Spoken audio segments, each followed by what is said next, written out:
So why should you avoid Seattle Seahawks running back Kenneth Walker in 2023 fantasy football drafts? This is the Fantasy Sports Boss. I'm about to tell you why, but before I do that, make sure you hit that subscribe, hit that like, and hit that notification button.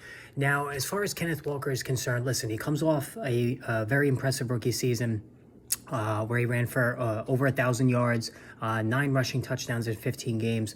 Really took over the bell cow role on Seattle once Rashad Penny predictably went out injured. And so the momentum was clearly behind him.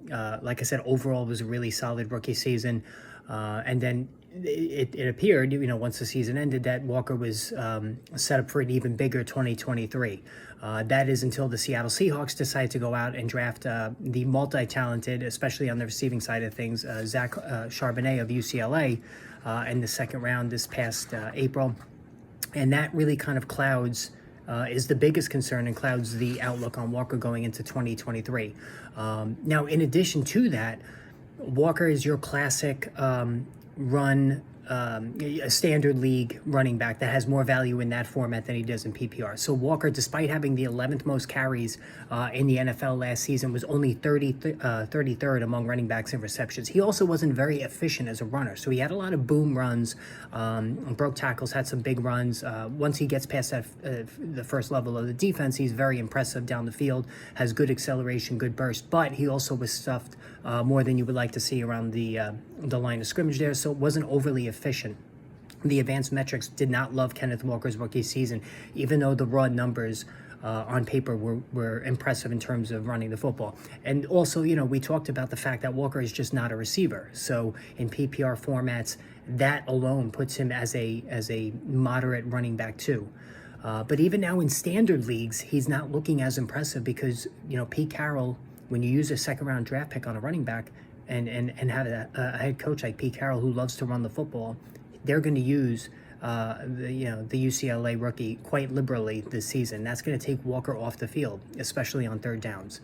Throw in the fact that, and pardon the pun, the Seahawks have 3 stud receivers now after drafting Jackson Smith from Ohio State to go with Tyler Lockett and DK Metcalf, that maybe they throw the football more around the goal line than they would previously, and relying on Walker a little bit less around the goal line, which of course would hurt his touchdown totals and thus hurt him in standard leagues. So and again, the fact that Walker doesn't catch passes is a big problem in PPR leagues. So when you combine all these together, there's just a lot of negative noise around Kenneth Walker. I'm not going to draft him. He's a fade for me. I'm going to let everybody else take him. He's probably going to be grossly overdrafted based on what he did as a rookie.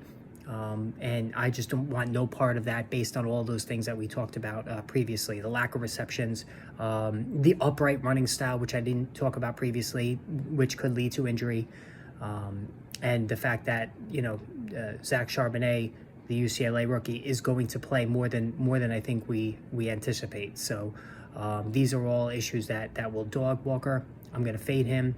He's an injury risk, and I'm going to try to do better around his draft spot. I would rather have Cam Akers. I'd rather have Rashad White. I might even rather have David Montgomery, believe it or not.